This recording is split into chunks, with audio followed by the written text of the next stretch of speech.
Capítulo 21. Ao mesmo tempo, João Romão, em chinelas e camisola, passeava de um lado para outro no seu quarto novo. Um aposento largo e forrado de azul e branco, com florinhas amarelas fingindo ouro. Havia um tapete aos pés da cama, e sobre a peniqueira um despertador de níquel, e a mobília toda era já de casados, porque o esperto não estava para comprar móveis duas vezes. Parecia muito preocupado, pensava em Bertoleza, que a essas horas dormia lá embaixo no vão de escada, aos fundos do armazém, perto da comua. Mas que diabo havia ele de fazer afinal daquela peste? E coçava a cabeça, impaciente por descobrir um meio de ver-se livre dela. É que nessa noite, o Miranda lhe falara abertamente sobre o que ouvira de Botelho, e estava tudo decidido. Zulmira aceitava-o para marido e Dona Estela ia marcar o dia do casamento. O diabo era a Bertoleza. E o vendeiro ia e vinha no quarto, sem achar uma boa solução para o problema. Ora, que raio de dificuldade armara ele próprio para se coser. Como poderia agora mandá-la passear assim, de um momento para outro, se o demônio da crioula o acompanhava já havia tanto tempo e toda a gente na estalagem sabia disso? E sentia-se revoltada e impotente defronte daquele tranquilo obstáculo que lá estava embaixo, a dormir, fazendo-lhe em silêncio um mal horrível, perturbando-lhe estupidamente o curso da sua felicidade, retardando-lhe, talvez sem consciência, a chegada desse belo futuro conquistado à força de tamanhas privações e sacrifícios. Que ferro! Mas, só com lembrar-se da sua união com aquela brasileirinha fina e aristocrática, um largo quadro de vitórias rasgava-se defronte da desinsofrida avidez da sua vaidade. Em primeiro lugar, fazia-se membro de uma família tradicionalmente orgulhosa, como era, dito por todos, a de Dona Estela. Em segundo lugar, aumentava consideravelmente os seus bens com o dote da noiva, que era rica. E em terceiro, afinal, caber-lhe-ia mais tarde tudo que o Miranda possuía, realizando-se deste modo um velho sonho que o vendeiro afagava desde o nascimento da sua rivalidade com o vizinho. E via-se já na brilhante posição que o esperava. Uma vez de dentro, associava-se logo com o sogro e iria pouco a pouco, como quem não quer a coisa, o empurrando para o lado, até empolgar-lhe o lagar e fazer de si um verdadeiro chefe da colônia portuguesa no Brasil. Depois, quando o barco estivesse navegando ao largo a todo pano, tome lá alguns pares de contos de réis e passe-me para cá o título de Visconde. Sim, Visconde. Por que não? E mais tarde, com certeza, Conde. Eram favas contadas. A ele, posto nunca o dissera a ninguém, sustentava de si para si nos últimos anos o firme propósito de fazer-se um titular mais graduado que o Miranda. E, só depois de ter o título nas unhas, é que iria à Europa, de passeio, sustentando grandeza, metendo invejas, cercado de adulações, liberal, pródigo brasileiro, atordoando o mundo velho com o seu ouro novo americano. E a Bertoleza, gritava-lhe do interior uma voz impertinente. É exato, e a Bertoleza, repetiu o infeliz, sem interromper o seu vai-vem ao comprido da alcova. Diabo, e não poder arredar logo da vida aquele ponto negro, apagá-lo rapidamente, como quem tira da pele uma nódoa de lama. Que raiva ter de reunir aos voos mais fulgurosos da sua ambição a ideia mesquinha e ridícula daquela inconfessável concubinagem. E não podia deixar de pensar no demônio da negra, porque a maldita ali estava perto, a rondá-lo ameaçadora e sombria. Ali estava como o documento vivo das suas misérias, já passadas mais ainda palpitantes. Bertoleza devia ser esmagada, devia ser suprimida, porque era tudo o que havia de mal na vida dele. Seria um crime conservá-la ao seu lado. Ela era o torpe balcão da primitiva bodega, era o aladroado vintenzinho de manteiga em papel pardo, era o peixe trazido da praia e vendido à noite ao lado do fogareiro à porta da taberna. Era o frege imundo e a lista cantada das comezainas à portuguesa. Era o sono roncado num colchão fétido, cheio de bichos. Ela era a sua cúmplice, e era todo o seu mal. Devia, pois, extinguir-se. Devia ceder o lagar à pálida mocinha de mãos delicadas e cabelos perfumados, que era o bem, porque era o que ria e alegrava, porque era a vida nova, o romance solfejado ao piano, as flores nas jarras, as sedas e as rendas, o chá servido em porcelanas caras. Era, enfim, a doce existência dos ricos, dos felizes e dos fortes, dos que herdaram sem trabalho ou dos que, a puro esforço, conseguiram acumular dinheiro, rompendo e subindo por entre o rebanho dos escrupulosos ou dos fracos. E o vendeiro tinha defronte dos olhos o namorado sorriso da filha do Miranda. Sentia ainda a leve pressão do braço melindroso que se apoiara ao seu, algumas horas antes, em passeio pela praia de Botafogo. Respirava ainda os perfumes da menina, suaves, escolhidos e penetrantes como palavras de amor. Nos seus dedos grossos, curtos, ásperos e vermelhos, conservava a impressão da tépida carícia daquela mãozinha enluvada que, dentro em pouco, nos prazeres garantidos no matrimônio, afagar-lhe as carnes e os cabelos. Mas, e a Bertoleza? Sim, era preciso acabar com ela, despachá-la, sumi-la por uma vez. Deu meia-noite no relógio do armazém. João Romão tomou uma vela e desceu aos fundos da casa, onde Bertoleza dormia. Aproximou-se dela pé ante pé, como um criminoso que leva uma ideia homicida. A crioula estava imóvel sobre o enxergão, deitada de lado, com a cara escondida no braço direito que ela dobrara por debaixo da cabeça. Aparecia-lhe uma parte do corpo nua. João Romão contemplou-a por algum tempo, com asco. E era aquela miserável preta que ali dormia indiferentemente, o grande estorvo da sua aventura. Parecia impossível. E se ela morresse? Esta frase que ele tivera quando pensou pela primeira vez naquele obstáculo à sua felicidade, tornava-lhe agora ao espírito, porém já amadurecida e transformada nessa outra. E se eu a matasse? Mas logo um calafrio de pavor correu-lhe por todos os nervos. Além disso, como? Sim, como poderia despachá-la sem deixar sinais comprometedores do crime? Envenenando-a? Dariam logo pela coisa. Matá-la a tiro? Pior. Levá-la a um passeio fora da cidade, bem longe, no melhor da festa, atirá-la ao mar ou por um despenhadeiro, onde a morte fosse infalível? Mas como arranjar tudo isso se eles nunca passeavam juntos? Diabo! E o desgraçado ficou a pensar, abstrato, de castição na mão, sem despregar os olhos de cima de Bertoleza, que continuava imóvel, com o rosto escondido no braço. E se eu a esganasse aqui mesmo? E deu, na ponta dos pés, alguns passos para a frente, parando logo, sem deixar nunca de contemplá-la. Mas a crioula ergueu de improviso a cabeça e fitou com os olhos de quem não estava dormindo. Ah, fez ele. Que é, seu João? Nada. Vim só ver-te. Cheguei ainda não há muito. Como vais tu? Passou-te a dor do lado? Ela meneou os ombros sem responder ao certo. Houve um silêncio entre os dois. João Romão não sabia o que dizer e saiu afinal, escoltado pelo imperturbável olhar da crioula, que o intimava mesmo pelas costas. Teria desconfiado? Pensou o miserável, subindo de novo para o quarto. Qual? Desconfiar de quê? E meteu-se logo na cama, disposto a não pensar mais nisso e dormir incontinente. Mas o seu pensamento continuou rebelde a parafusar sobre o mesmo assunto. É preciso despachá-la quanto antes, seja lá como for. Ela, até agora, não deu ainda sinal de si, não abriu o bico a respeito da questão, mas Dona Estela está a marcar o dia do casamento. Não levará muito tempo para isso. O Miranda naturalmente comunica a notícia aos amigos. O fato corre de boca em boca.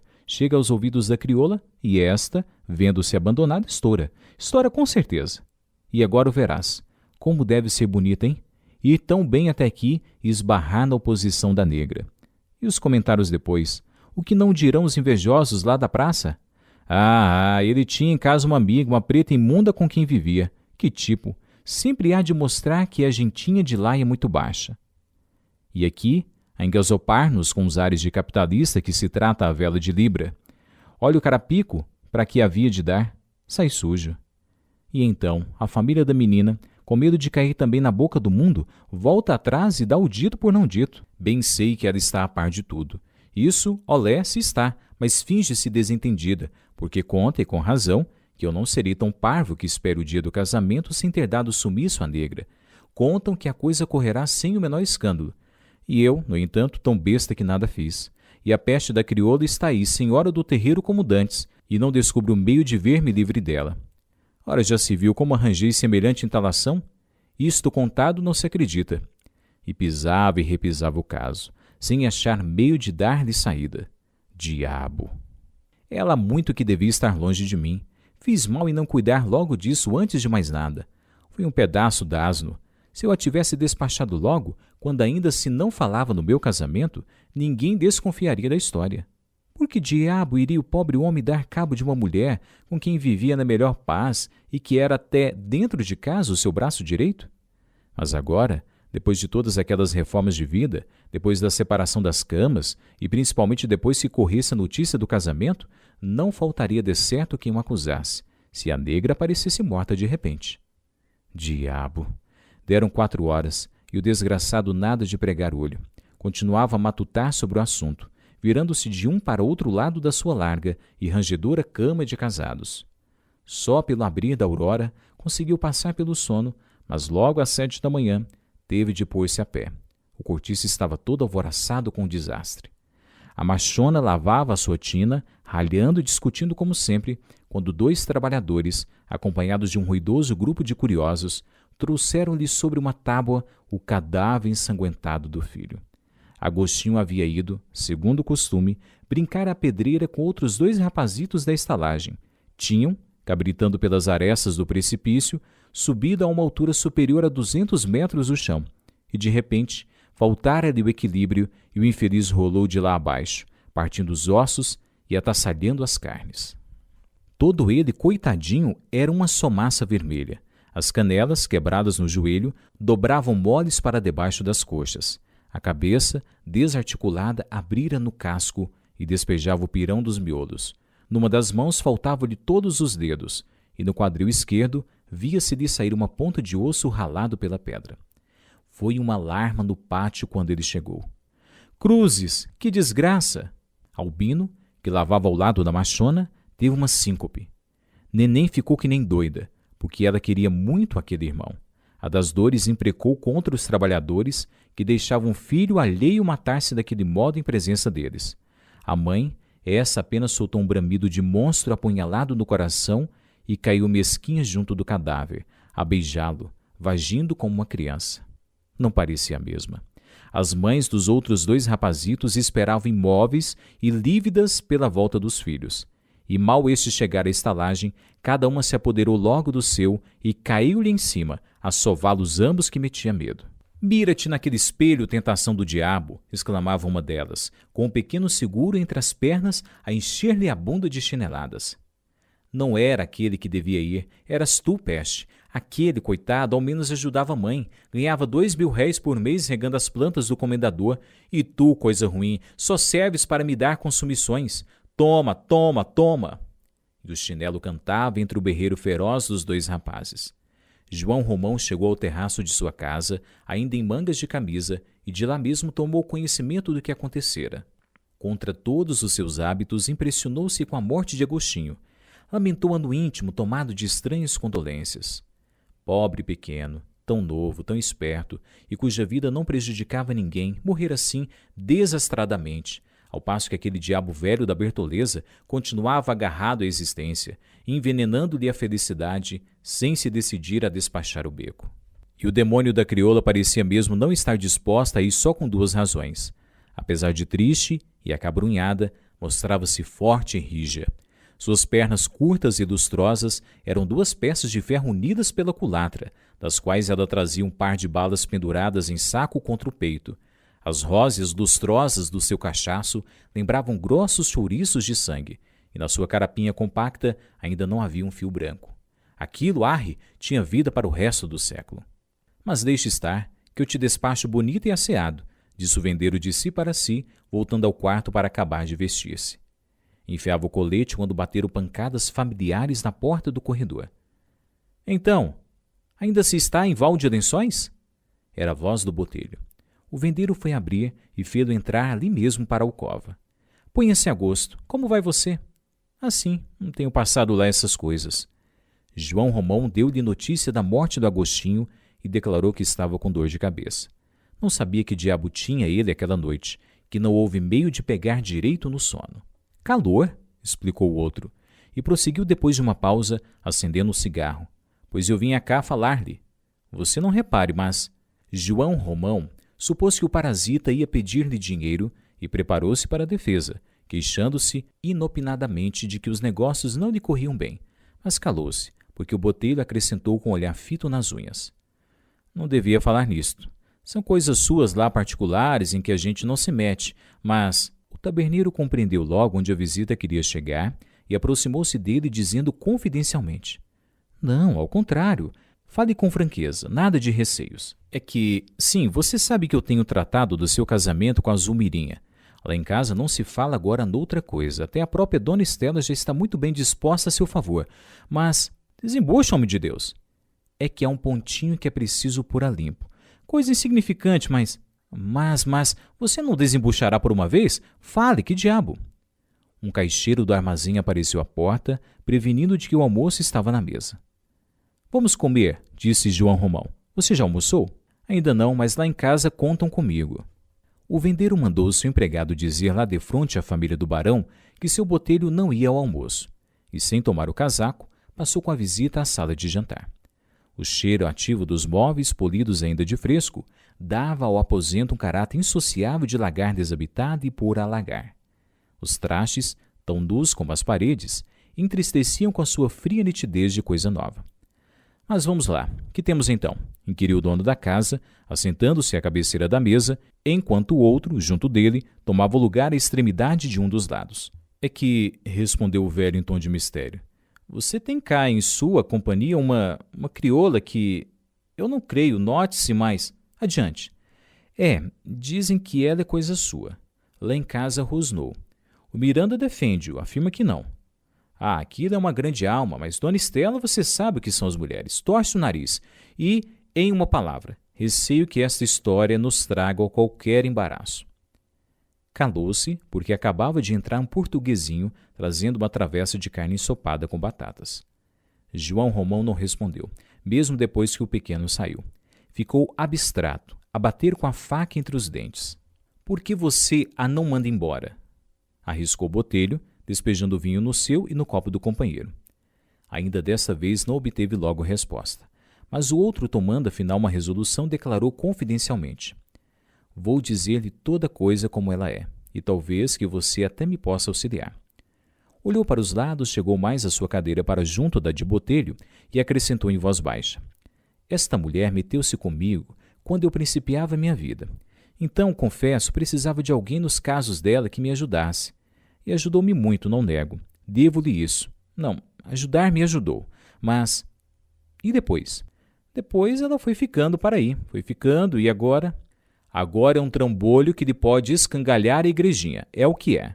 Sim, que dúvida. Pode ser um obstáculo sério ao meu casamento. Mas que diabo, eu também, você compreende. Não a posso pôr na rua, assim, sem mais aquelas. Seria ingratidão, não lhe parece? Ela já sabe em que pé está o negócio? Deve desconfiar de alguma coisa que não é tola. Eu, cá por mim, não lhe toquei em nada. E você ainda faz vida com ela? Qual? Há muito tempo que nem sobras disso. Pois então, meu amigo, é arranjar-lhe uma quitanda em outro bairro, dar-lhe algum dinheiro e boa viagem. O dente que já não presta, arranca-se fora. João Romão ia responder, mas Bertoleza assomou à entrada da sala. Vinha tão transformada e tão lívida que só com a sua presença intimidou profundamente os dois. A indignação tirava-lhe faíscas dos olhos e os lábios tremiam-lhe de raiva. Logo que falou, veio-lhe espuma aos cantos da boca. Você está muito enganado, seu João. Se cuida que se casa e me atira à toa, exclamou ela. Sou negra, sim, mas tenho sentimentos. Quem me comeu a carne tem de roer meus ossos. Então há de uma criatura ver entrar ano e sair ano, a puxar pelo corpo todo o santo dia que Deus manda ao mundo, desde pela manhãzinha até pelas tantas da noite, para ao depois ser jogada no meio da rua como galinha podre? Não, não há de ser assim, seu João. Mas, filha de Deus, quem te disse eu que quero atirar-te à toa? Perguntou o capitalista. Eu escutei o que você conversava, seu João. A mim não me cegam assim só. Você é fino, mas eu também sou. Você está armando o casamento com a menina de seu Miranda. Sim, estou. Um dia havia de cuidar de meu casamento. Não hei de ficar solteiro toda a vida, que não nasci para podengo. Mas também não te sacudo na rua, como disseste.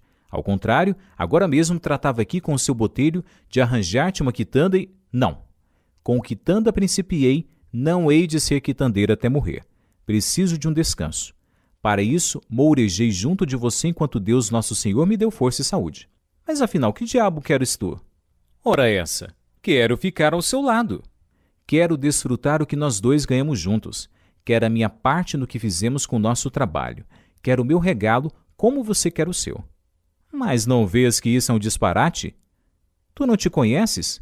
Eu te estimo, filha, Mas por ti farei o que for bem entendido e não loucuras.